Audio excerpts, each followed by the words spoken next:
자, EU로 갑니다. EU는 작년부터 위기에 빠졌죠.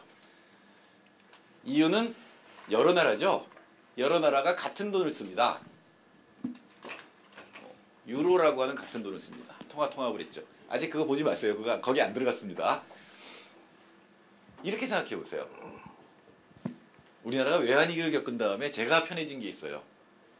국제금융 무역을 설명하는데 여러분이 너무나 잘 이해를 해요. 옛날에 되게 어려웠어요. 1달러가 1,000원일 때하고 1달러가 2,000원일 때하고 어느 게 수출에 유리합니까? 2,000원. 네, 2,000원일 때 유리하죠. 당연히 이 마크 1달러예요. 이때는 1,000원 벌어들이죠. 이때는 2,000원 벌어들입니다. 당연히 수출을 더 많이 하려고 하겠죠. 심지어 1달러로 안 팔아도 되죠. 미국에서 0.5달러로 싸게 해서 더 많이 팔아도 1,000원은 벌어들이는 거 한계다. 그러니까 이게 수출에 유리합니다.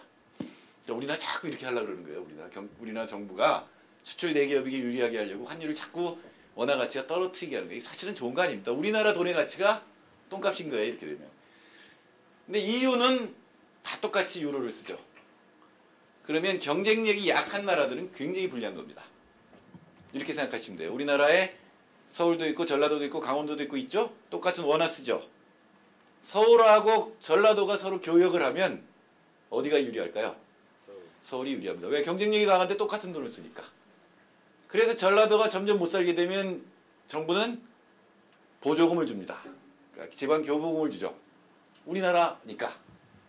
이유는 어떻게 되냐면 똑같은 돈을 쓰는데 경쟁력 없는 나라가 그래서 불리한데 교부금은 안 주는 시스템이에요.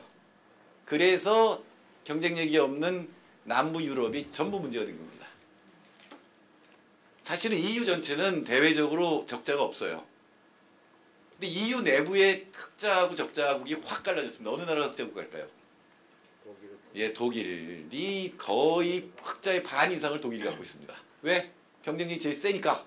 센데 같은 돈으로 옛날 같으면은 이렇게 환율을 가지고 조정을 했을 텐데 똑같은 돈을 가지고 하니까 당연히 그리스나 이쪽은 적자가 납니다. 무역 적자가 납니다. 그건 메꿔야 돼요. 메꾸는데 이거를 프랑스나 독일에 있는 은행이 원래는 EU가 전체적으로 조세를 걷어서 메꿔줘야 되는 거죠. 우리나라의 전라도나 강원도에 하는 것처럼. 근데 그건 안 하고 프랑스나 독일이 그리스가 채권을 발행하면 그걸 유로로 발행이 되는 거예요. 그래서 소화해줘서 빚을 준 거예요. 그래서 살려왔는데 야, 이게 유지가 안 되겠구나. 저쟁 적자가 너무 커져가지고 유지가 안 되겠구나. 그러니까 붕괴가 된 겁니다.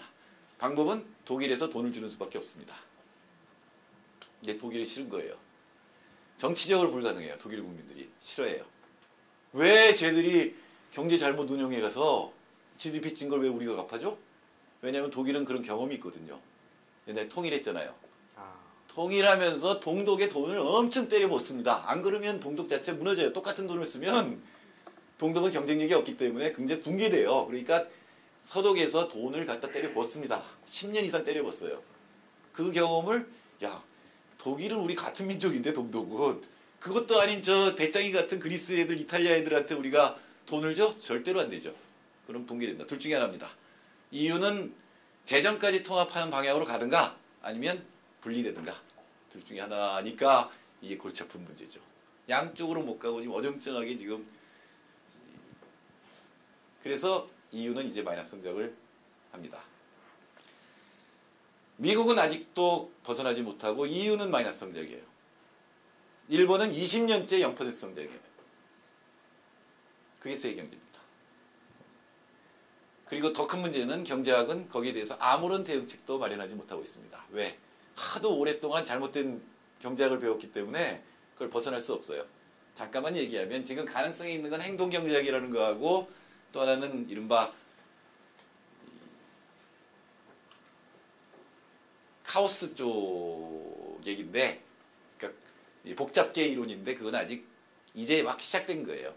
옛날에는 29년 대공황이 일어났을 때는 이미 케인즈 경제학이 있었어요. 36년에 케인즈 경제학이 나옵니다. 스태그플레이션을 70년대에 맞았을 때는 60년대에 이미 통화주의 정책이라는 게 있었어요. 신자유주의 원론이 됐던. 그러나 지금은 경제 위기를 맞았는데 이렇게 하면 된다라고 하는 경제 이론은 좀 없습니다. 그리고 당분간 없을 거예요. 금융제도도 많이 규제를 강화해야 되는데 아직도 월스트리트가 세요. 오바마의 개혁이 완전히 좌절됐습니다. 경제학은 아직도 옛날 그 주장을 하는 사람들이 꽉 잡고 있어요. 우리나라 경제학자 중에 99.9% 정도. 그러니까 그 사람들이 자기가 내놓겠어요? 자기가 틀렸다 그러겠어요? 그러니까 지금은 아무런 방향도 찾지 못하는 상태에서 상당히 오랫동안 제 생각에는 한 20년 정도는 혼돈 속에서 그럭저럭 간다면 장기 침체 형태로 갈 가능성이 대단히 높습니다. 또 하나 큰 문제는 뭐냐면 다행히 우리는 아시아에 살고 있기 때문에 괜찮아요. 이제 나머지 버블이 있는 경제가 어디냐면 중국입니다. 한국은 있는데 한국은 조그만 나라니까. 근데 중국은 괜찮을 것 같아요. 다행히. 근데 중국도 금년 경제 성장이 8% 정도로 떨어집니다. 떨어질 겁니다, 아마. 근데 중국이 괜찮다고 제가 하는 이유는 뭐냐면 여러분 외환위기 때 굉장히 뭐 시끄러웠죠. 빅딜 하느니 뭐 지금 막 재벌들하고 막 시끄러웠잖아요. 재벌 개혁한다고. 근데 우리나라가 경제가 나빴던 거는 외환위기 때보다 79년, 80년이 더 나빴어요. 박정희가 그래서 죽었습니다. 그 와중에. 근데 그 다음에 무슨 재벌끼리 뭐 합치고 이런 기억 나세요? 뭐 어려서 모르는 사람도 있겠지만 나이 든 분 중에 기억 안 나죠? 기억 안 나시죠? 그때 국제상사가 날아갔는데 국제상사가 어떻게 날아갔는지 재벌들끼리 어떻게 된 건지 아무도 기억 못합니다. 그땐 간단하게 얘기를 했습니다. 전두환이 서빙고 분실로 재벌을 부릅니다. 그리고 딱 6글자 물어봤습니다. 죽을래 찍을래? 도장 찍고 해결했어요. 독재가 그런 면에서 편해요. 그게 중국에서는 한 번은 가능합니다. 현재로서는 가능해요. 지금 만일에 위기가 와도 그런 식으로 신속하게 대부분 국영기업이고 국영은행이기 때문에 신속하게 해결할 수 있습니다. 그러나 다음번엔 안 됩니다. 그러니까 다음에 또 위기가 오면 한 10년 될 텐데 그건 안 됩니다. 다행히 중국이 있기 때문에 한국 경제는 상당히 그럭저럭 갈 겁니다. 단 우리나라 내부에 있는 부동산 거품이 터지지 않는 서서히 내려갈 수 있게 하는 정부가 있다면 가능합니다. 금년에 터지면 이명박 박근혜 한꺼번에 다 날아갑니다. 내년에 터지면 차기 정부는 안타깝게도 노무현 정부처럼 고생할 겁니다. 제가 처음에 비서관 들어가서 1년 동안 뭘 했냐면 신용카드 문제 때문에 골머리를 앓았어요. 저는 직접 담당자가 아니었어요. 저는 동부가 비서관이었기 때문에. 근데 이정호 교수가 정책실장이었기 때문에 제가 그런 일들에 다 관여를 했는데 간접적으로. 카드 문제라는 게 뭐냐면 김대중 정부 말기에 소비를 늘리기 위해서 카드를 길거리에서 나눠줬어요. 지금은 안 그렇습니다만 옛날에 카드가 생기면 소비가 확 늘어나요.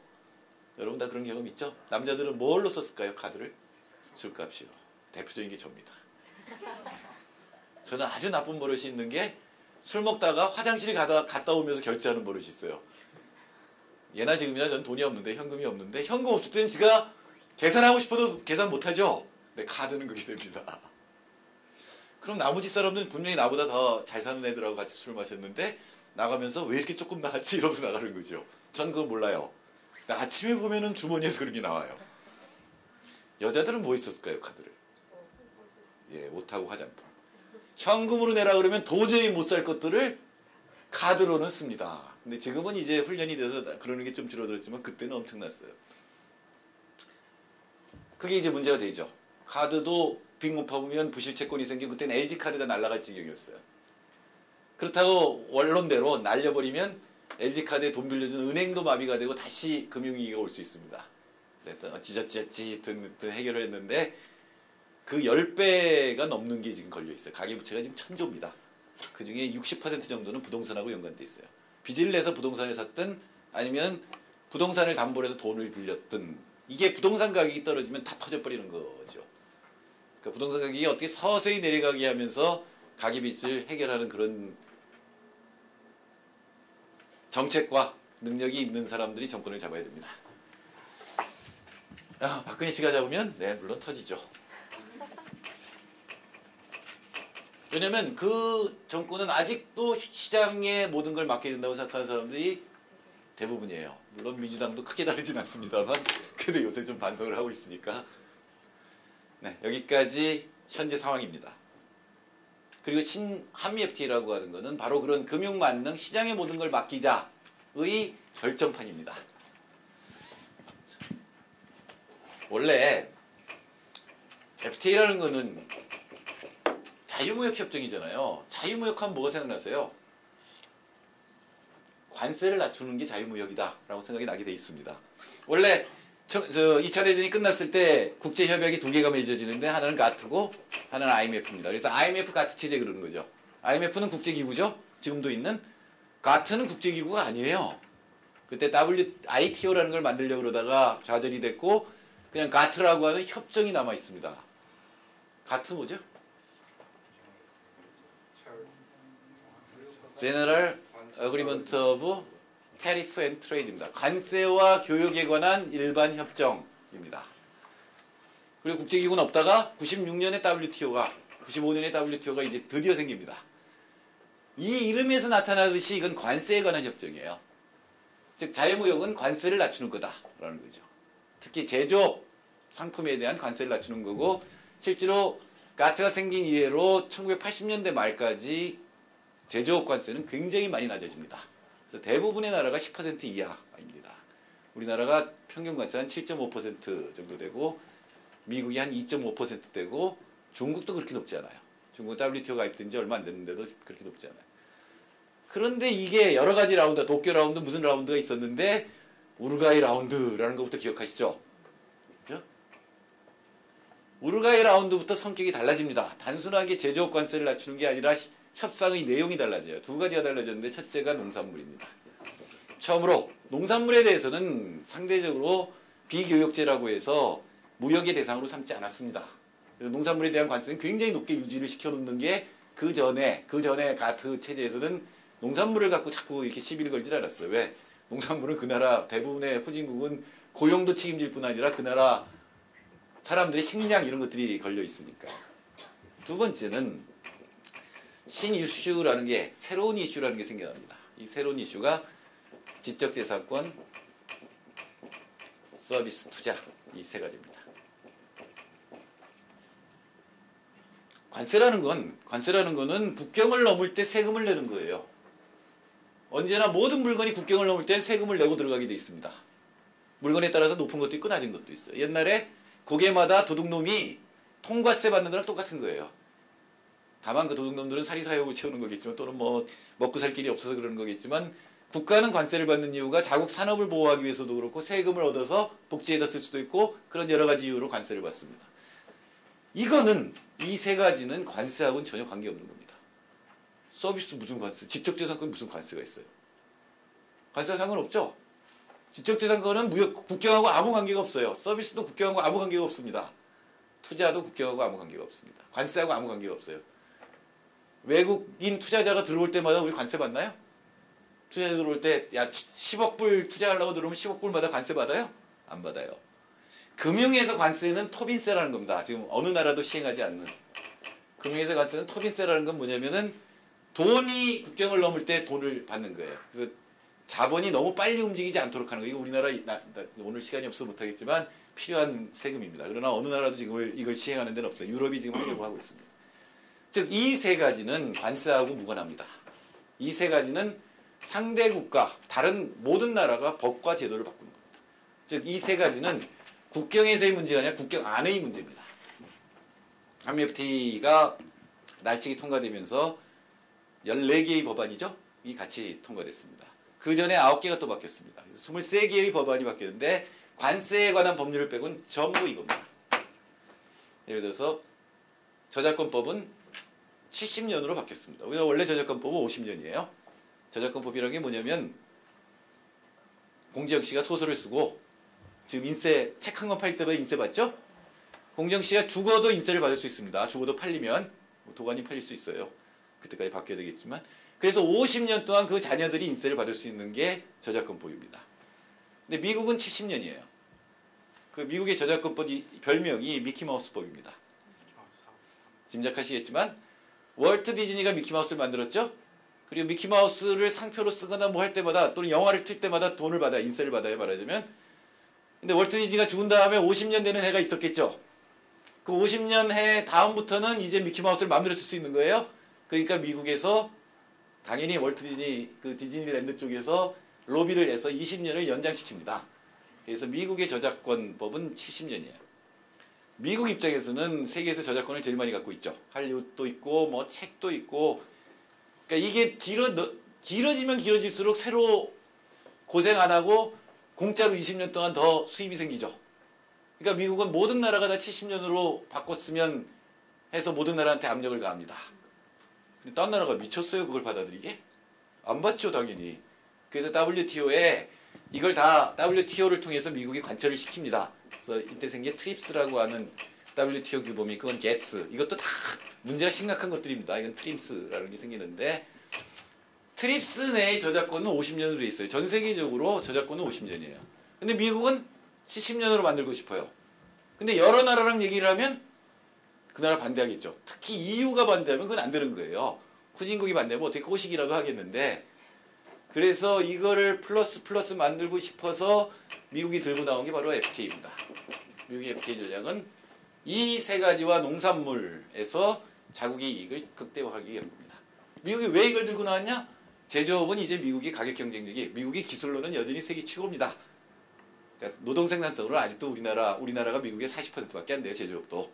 그러나 그거는 이제 가격 경쟁력에서는 큰 차이가 없으니까, 특히 유럽, 일본 다 차이가 없으니까 자기네 나라가 압도적인 경쟁력을 갖고 있는 것들을 교역의 대상으로 만들어버린 겁니다.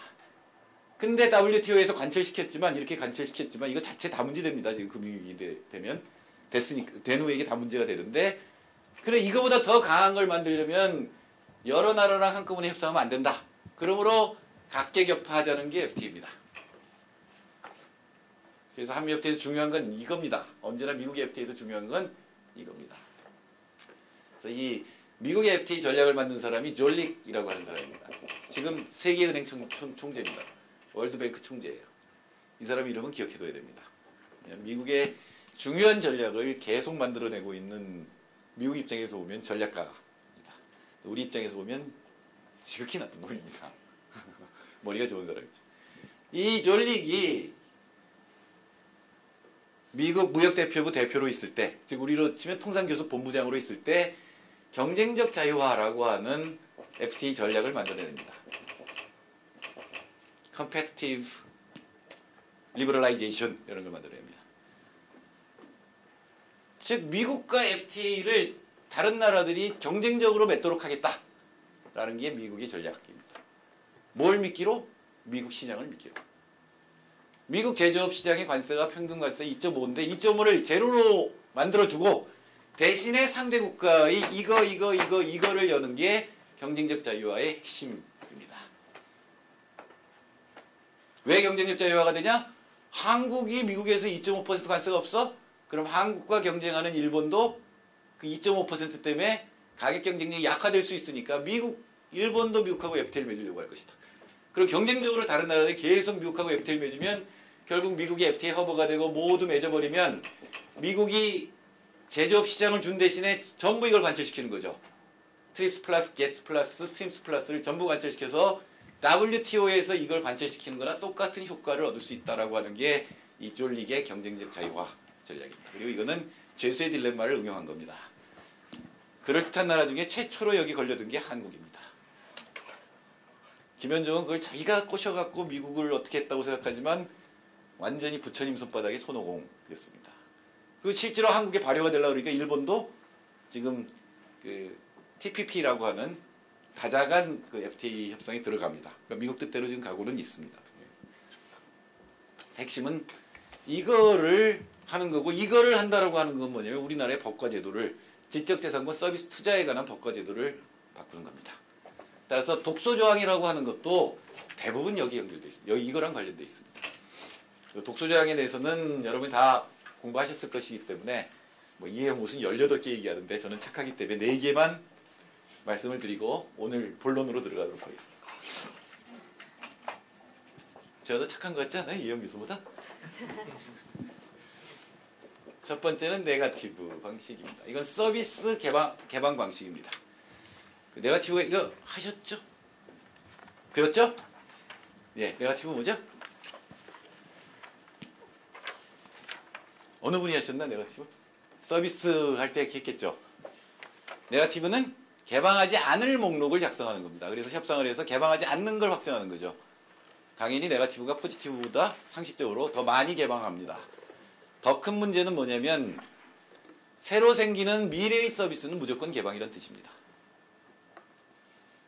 네거티브는 개방하지 않을 걸 확정하는 거죠.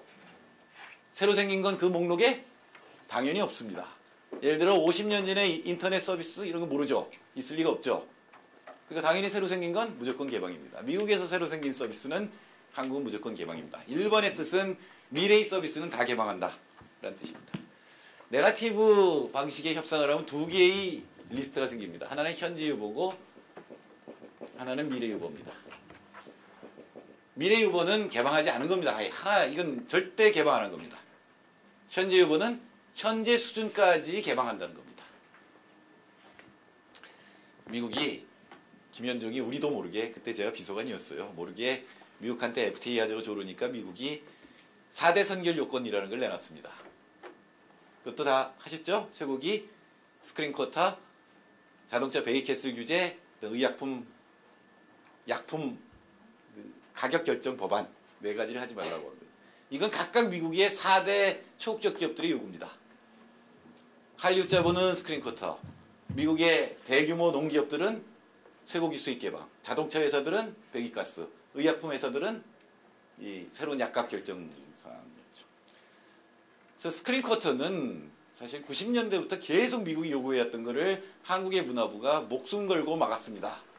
스크린 쿼터가 불거지면 강수현 씨가 나와서 머리를 깎았고 여배우들이 머리를 깎았습니다. 그리고 그 운동을 만든 사람은 이창동, 문성근이었습니다. 그런데 한미 FTA가 2006년 2월에 시작하기 전에 2006년 1월에 스크린 쿼터는 대통령령이었어요. 146일을 73일로 줄여버렸습니다. 146일은 한국 영화 스크린 하나당 한국 영화를 146일을 상영해야 되는데 그거를 73일로 이건 할리우드 자본이 계속 요구했던 거예요. 이것 때문에 자기네 영화가 걸릴 틈이 없다. 줄였습니다. 장관은 이창동이었습니다. 노무현 대통령이 사람 불행하게 만든 것 중에 하나입니다. 이렇게 되니까 영화인들이 스크린 쿼터를 미래 후보에 넣어달라고 그랬습니다.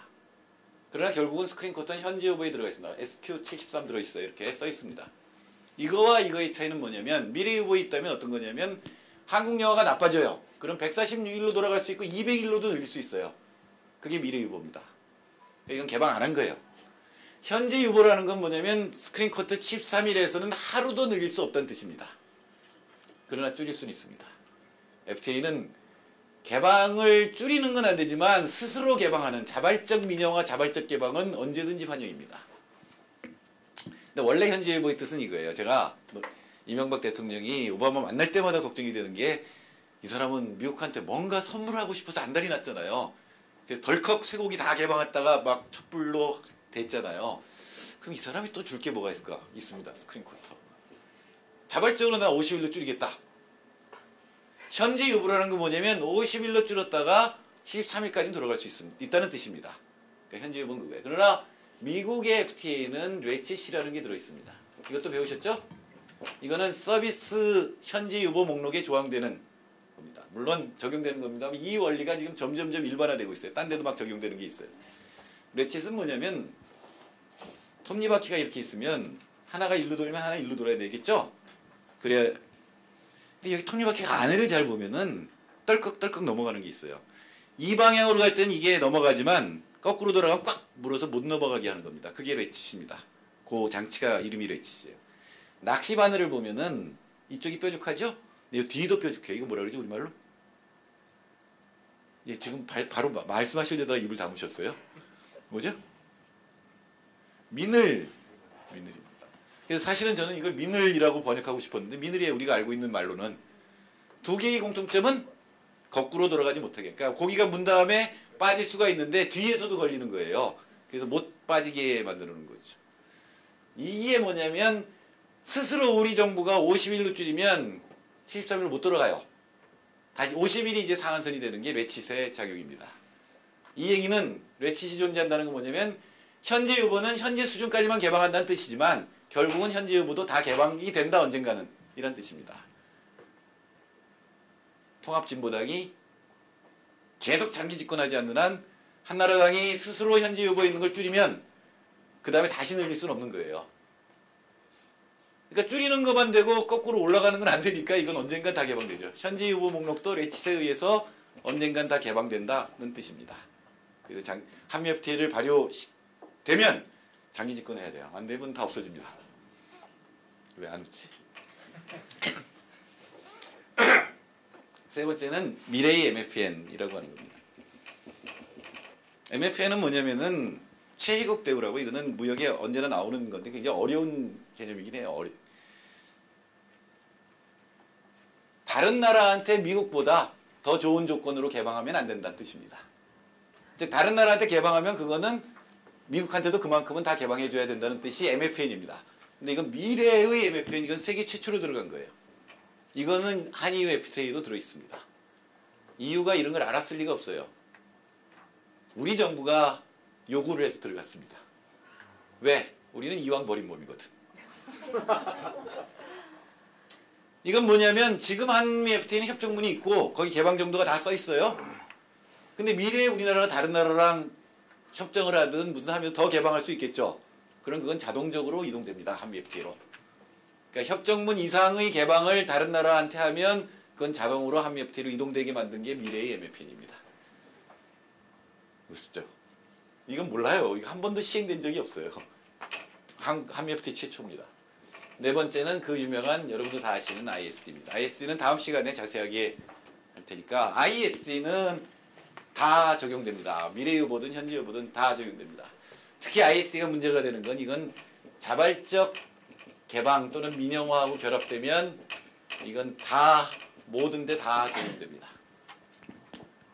지금 한미 FTA 협정문상에 있는 거하고 자발적 개방은 언제나 가능하다고 그랬죠? 당장 한미 FTA 발효되기 직전에 지금 철도는 어떻게 되어 있냐면 2005년 이후에 건설되는 거에 대해서 개방입니다. 근데 당장 만약에 우리 정부가 스스로 KTX를 민영화해버리면 그리고 거기에 미국인 투자자가 들어오면 그 다음부터는 적용된다는 뜻입니다. 투자자 국가제조권은 적용됩니다. 투자자 국가제조권 다음 시간에 자세히 할 거기 때문에 제가 간단하게 말씀드리면은 정부의 정책에 의해서 투자자의 이익이 심각하게 훼손될 때 사용할 수 있습니다. 근데 그거를 우리나라 또는 미국의 사법부에서 하면은 그 나라 정부에게 유리한 판결을 내릴 것이기 때문에 제3의 국제기구에서 한다는 뜻입니다. 그 제3의 국제기구가 익시드라고 하는 4개 정도를 사용하는데 그 중에 제일 많이 사용되는 게 익시드인데 이건 월드뱅크 산하입니다. 근데 이게 익시드가 무슨 여기 재판부가 있는 게 아니에요. 이건 절차를 규정하고 있는 겁니다. 국제분쟁 처리 절차가 익시드 규약에 있는 겁니다. 그래서 그걸 이용해서 하는 건데 금융과 관련된 건 금융위기 때 이게 이제 강력한 힘을 발휘합니다. 건강보험 투자자 국가제조권 하셨나요? 우석균 실장께서? 했겠죠. 다시 복습. 1분만 복습. 우리 쪽 그리고 민주당도 받아들인 건강보험에 관한 정책은 보장성을 90%까지 확대한답니다. 그리고 1년 동안 상한액을 100만 원으로 하겠다. 무슨 뜻이냐면 병원 가시면 감기로 병원 가시면 얼마 내고 나오세요? 안 가봤나? 안 가보셨어요? 2, 3천 원? 예. 1,000원? 그거밖에 안 내요? 가본 적이. 보통 3, 4천 원 내요. 그 얘기는 뭐냐면 우리나라 지금 평균 보장성이 대체로 60%입니다. 이게 뭐냐면 3,000원 냈다는 얘기는 뭐냐? 3, 4천 원 냈다는 얘기는 4,000원 본인 부담금이죠. 그러면 동시에 보장성이 60%니까 6,000원이 보험금이 나온 거예요. 그러니까 원래 치료비는 10,000원이에요. 10,000원이 나오면 우리 건강보험료 냈잖아요. 보장성이 60%라는 건 그 치료비 60%가 보험금이 나와요. 그럼 나머지가 내가 본인 부담금이에요. 감기 아무 문제 없죠. 4,000원. 어이 싸다 이러고 나올 수 있잖아요. 근데 암이면 치료비가 1,000만 원 나오면 보험금이 물론 600만 원 나옵니다. 사실은 암은 좀 더 보장성이 더 높아요. 그럼 나머지가 문제가 되죠. 400만 원이 문제가 되죠. 그거가 한 번 가서 1,000만 원 나오는데 계속 되면 파산하잖아요. 그래서 여러분이 이것 때문에 나머지 40% 때문에 뭘 들었죠? 민간보험, 암보험 전부 들고 있습니다. 굉장히 큽니다. 액수가 지금. 제일 많이 팔아먹은 데 어딜까요? 암보험. 삼성생명. 예, 지금은 아마 삼성이 더 많을지 모릅니다. 그러나 금융위기 일어나기 전에는 아마 AIG가 더 많이 팔아먹었을지도 모르겠습니다. 지금은 별로 AIG 망했어요. 이 와중에 금융위기 때. 그 전에 AIG 무지하게 광고했습니다. TV에서. 온갖 스타들이 다 등장했습니다. 제가 제일 좋아하는 여성 탤런트가 배종옥이었는데 드디어 마지막 판에 배종옥 씨도 나왔습니다. AIG 선전으로. 그래서 제가 배종옥에 대한 지지를 철회했습니다. 했으나 뭐 아무런 의미가 없죠. 다행히 AIG가 망해서 그 다음에 배종옥 씨는 등장하지 않습니다. 그때 25,000원이었어요. 그렇죠? 암 심근경색해서 월 25,000원이죠. 무지무지하게 비싼 겁니다. 1년이면 30만 원이죠. 3개의 병에 대해서 30만 원 내는 거예요. 1년에. 병 안 나면 30만 원이 날아가는 거죠. 만일에 지금 우리 건강보험 거의 모든 질병에 대해서 다 해주죠. 수천 개의 질병에 대해서. 이 3개가 30만 원인데 그걸 수천 개 확대해보세요. 그럼 얼마가 나올까요? 그 방식으로 AIG 방식으로 확대하면 1,000만 원 넘는 거 간단하게 넘어가겠죠. 그게 미국의 민간보험이에요. 어쨌든 우리나라가 이제 건강보험 90%하고 1인당 연간 상한액 100만 원 하면 지금 이견은 이겁니다. 보험료를 월 11,000원 올리면 돼요. 그렇게 할 거냐 세금으로 할 거냐 뭐 이거 갖고 이견이 있는 거지. 이거는 동의했어. 이거는 이 정책연합의 핵심 목표 중에 하나가 될 겁니다. 이렇게 만일에 시행이 되면 AIG는 어떻게 될까요? 여러분 암보험 어떻게 하시겠어요? 지금 들고 있는 암보험 저축성 보험 말고 실손형 보험은 당연히 해지하겠죠? 그러면 AIG가 망합니다. 망하면 당연히 이거 쓸 수 있습니다. 이거 가지고 김정은하고 계속 싸우고 김정은은 계속 안 걸린다고 저는 계속 걸린다고 그러고 있습니다. 지금. 우리나라 복지부나 또는 건강보험공단을 상대로 해서 걸 수 있습니다. 그럼 이렇게 하는 겁니다. AIG가 한 명의 변호사를 고용합니다. 보건복지부도 한 명의 변호사를 고용합니다. 둘이 합의해서 또 한 명을 고용합니다. 들으셨죠? 그래서 3명이 재판부가 되는 거예요. 만일에 이 한 명이 합의를 못하면 익시드가 지명합니다. 그래서 3명이 돼서 이 3명이 재판을 하는 겁니다. 이 3명은 한국의 건강보험제도가 어쩐지 우리나라의 건강이 어떤지 알 수도 없고 알 이유도 없습니다. 이 사람들은 건강보험 보장성 90%라고 하는 게 한미 FTA를 위반했는지 위반하지 않았는지만 따집니다. 이 사람들 직업이 그거예요. 잘 모르죠. 내국민 대우 위반 안 했습니다. 왜? 삼성도 같이 망하죠. 최희국 대우 위반 안 했습니다. 만약 영국 안보험을 팔았으면 영국도 같이 망하죠. 문제는 최소기준 대우라는 겁니다. 이건 이따가 나오는데 최소기준 대우의 기준은 뭐냐면 국제관습법에 비춰봤을 때 과도하냐 아니냐입니다. 즉 건강보험 보장성 90%는 국제관습에 비춰볼 때 과도할까요? 안 과도할까요? 어떻게 알아요? 모르죠. 이 세상을 판단하는 거예요. 확실히 하는 건 미국 관습법에 비춰봐서는 과도합니다. 미국에는 그런 제도가 없습니다. 정부가 정책을 써서 보험회사를 망하게 오바마가 한국의 건강보험 같은 걸 일부 도입하려고 했는데 미국에서 난리가 났어요. 국민들이 오바마를 빨갱이 나치라고 공격했습니다. 국가가 민간 영역에 침입했다 이거죠. 그런 민도로 생각해보면 그게 관습이에요. 이거 당연히 말도 안 되는 정책이겠죠. 3명한테는. 모르죠. 3명이 어떻게 판단할지는. 핵심은 그겁니다. 우리나라의 중요한 국민의 생명에 관한 정책이 3명한테 결정권이 달려있다는 겁니다. 그리고 투자자는 언제나 그걸 사용할 수 있다는 겁니다. 금융과 관련해서 더 큰 문제는 금융위기가 닥쳤을 때 정부는 정책을 쓸 수밖에 없습니다. 긴급조치를 취할 수밖에 없는데 그 조치도 투자자 국가재소권의 대상이 됩니다. 자, 여기까지가 한미FTA 본질입니다. 그러므로 노무현의 FTA와 이명박의 FTA는 같습니다. 왜? 핵심은 아까도 얘기했지만 지적재산권 서비스 투자기 때문에 그건 하나도 바뀐 바가 없어요. 그건 그 얘기는 바꾼 얘기가 맞아요. 왜 근데 이게 노무현 정부가 이걸 했느냐? 저는 한미FTA가 추진되는 걸 2005년 10월쯤 알았습니다. 여러분은 2006년 2월에 알았으니까 제가 5개월 정도 빨리 알았습니다. 왜? 저는 그때 이미 5월에 잘렸지만 비서관 출신이잖아요. 어떻게 알았냐면은 이제는 말할 수 있다. 이호철이 문성근 씨한테 연락을 해서 대통령이 한미FTA를 추진하고 있다. 그게 얼마나 겁나겠어요. 안에 그래도 운동권 출신들인데 386들이. 그러나 경제에 대한 지식은 없고 대통령한테 감히 보고서를 내서 논쟁을 할 수도 없으니까 보고서를 써달라고 연락이 왔습니다. 그래서 한미FTA 추진된다는 걸 처음 알았고 부랴부랴 보고서를 썼는데 보고서를 줘봐야 보고할 사람도 없습니다. 왜냐하면 청와대 내에 개혁적 경제를 담당했던 사람은 이미 다 잘렸어요. 2004년 11월에 이동걸 박사, 2005년 5월에 저, 2005년 8월에 이정우 실장이 사표를 냈기 때문에 아무도 없었습니다. 그리고 아무도 경제를 모르고 그 자리는 전부 재경부가 채웠어요. 그래서 대통령한테 면담 신청을 계속했는데 결국 면담 신청이 받아들여진 건 2006년 3월이었습니다. 그러니까 협상선언하고 그래 드러나 보자. 그때 신문에 어떻게 보도가 됐냐면 참여정부 3년 개국공신들 회합 이렇게 나왔습니다. 여기에 들어간 사람들이 이정무, 저 문성근, 이창동, 안희정 뭐 이렇게 들어갔어요.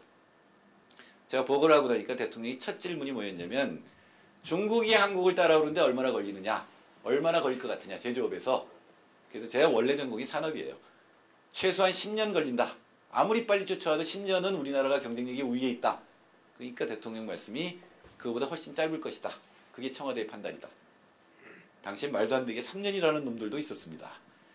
2006년 3월에 3년 지났으면 2009년 3월 아니에요. 그럼 우리나라 지금 제조업이 없어야 돼요. 그 판단에 따르면. 그러므로 중국이 제조업으로 오면 우리는 갈 데가 어디냐? 서비스다. 라는 겁니다. 그거는 재경부 논리고 삼성 논리였습니다. 삼성의 샌드위치론. 그리고 서비스 산업을 발전시켜야 된다는 게 삼성의 논리였습니다. 발전시키려면 어떻게 되느냐? 규제를 없애야 된다는 거죠. 서비스는 규제 투성입니다. 예를 들어 의료를 한번 생각해 보세요. 의사 맘대로 돼요? 치료 맘대로 해요? 못합니다. 그거 전부 건강보험이 규제하죠. 어떤 서비스를 보더라도 다 규제해요. 서비스는. 뭐 만드는 게 아니잖아요. 그 규제를 한꺼번에 없애는 방법으로 한미 FTA를 택한 겁니다. 안에 반대하는 세력이 많은데 그걸 한꺼번에 쓸어버린다는 거죠. 그래야 서비스 산업이 시장에 맡겨지고 그러면 발전을 한다라고 하는 건 재경부 논리랑 똑같습니다. 그러니까 삼성과 재경부 논리를 대통령이 받아들인 거죠. 선의가 있었든 없었든 하여튼 그렇게 생각한 거예요. 근데 아까 뭐라 그랬죠? 미국의 FTA 전략의 목표는 뭐였어요? 지적재산권 서비스 투자 개방 민영화 규제 완화라는 게 목표였죠. 근데 우리는 똑같아요, 목표가. 그러니까 여기는 이견이 없습니다. 둘 다 이겼다고 생각하는 거예요, 둘 다. 미국도 잘했다고 생각하고 우리도 잘했다고 생각해요. 실제로 2007년에 4월에 체결된 다음에 대통령 특별담화 있죠. 기억하시는 분 계실지 모르겠지만 그때 대통령이 뭐라 그랬냐면 서비스 부문은 더 개방하고 싶었는데 개방이 덜 돼서 유감이다 라고 얘기했습니다. 우리 공무원들이 너무 뛰어나서 오히려 목표를 달성하지 못했다 라고 한 건 진심을 얘기한 겁니다. 핵심이 서비스 지적재산권 투자에 있었기 때문에 노무현 FTA와 이명박 FTA는 같습니다. 다만 이명박이 퍼줄 게 없나 고민하다가 쇠고기하고 자동차 쪽을 퍼준 거죠. 그거는 차이가 있습니다만 핵심인 서비스 지적재산권 투자라는 부분은 똑같습니다. 그거는 분명하게 한명수 총리도 한명수 대표도 그 부분을 인정하고 그래서 바꿨다라고 얘기를 해야 간단한 건데 그걸 자꾸 얘기를 안 하고 뭐가 두 개가 다른 것처럼 얘기를 하는 거는 계속 그런 발목이 잡혀요. 핵심은 뭐냐면은 우리나라가 복지국가, 국민들이 복지국가를 지금 원하고 있죠. 정말 신기해요. 2008년 총선 때 수도권에 한나라당하고 민주당 공약이 똑같았어요. 뭐였죠? 서울에. 뉴타운. 특목권 뉴타운. 이었어요. 다 똑같았어요. 그런데 그건 완전히 투기하겠다는 얘기거든요. 2010년 지방자치 때 무상급식 논쟁을 계기로 완전히 보편복지로 바뀌었습니다. 이건 바뀐 거예요. 사람들이 어떻게든 이 치열한 경쟁 속에서 나와 내 아이는 살아남아서 특권을 누릴 수 있을 거다. 로또 심리 가지고 그런 걸 요구하다가 2010년이 되면 루저가 될 수 있겠구나 이런 생각을 하게 된 거예요. 루저한테 필요한 건 복지입니다. 롤즈의 정의론의 핵심이 그거예요. 무지의 베일이라는 게 롤즈의 정의론의 핵심인데 내가 어떻게 태어날지 모른다고 생각해보자. 가난한 사람일지 부자일지 여자일지 장애인일지 아닐지 모른다고 생각하면서 선택하는 사회체제가 정의로운 사회다라는 게 롤즈 정의론의 핵심입니다. 상상해보세요. 그러면 내가 최악으로 태어났을 때도 인간답게 살 수 있는 걸 갖다 선택하겠죠. 그게 정의라는 게 롤즈 정의론이고 그때 우리나라 국민들 심리가 그거예요. 야, 잘못해가지고 루저 되면 진짜 쫄딱 망하네. 이 양극화 사회에서. 그러니까 복지를 요구하기 시작한 겁니다. 근데 그 복지는 한미 FTA하고 절대적으로 부딪힙니다. 한미 FTA는 아까도 얘기했지만 신자유주의의 극단이에요. 미국식 시장의 모든 걸 맡기는 거를 다른 나라한테 심기 위해서 만들어낸 전략이에요. 그리고 우리는 그게 서비스 산업 발전 전략으로 받아들였는데 그거는 복지하고 절대적으로 부딪힙니다. 당장 건강보험을 확대하는 게 의료 복지 확대하는 거잖아요. 적어도 우리 5대 걱정 중에 의료비 걱정은 안 하게 돼도 되겠죠. 90% 연간 100만 원이면. 그거는 근데 바로 FTA하고 바로 부딪히는 거죠. 공공 서비스를 강화하는 거 전부 FTA하고 부딪힙니다. 투자자 국가지수권하고 전부 부딪히게 돼요. 그러니까 이제 모순이 된 거죠. 그러면 당연히 그걸 인정해야 돼요. 나는 복지국가를 하기 위해서 한미 FTA를 폐기한다라고 선언을 해야 됩니다.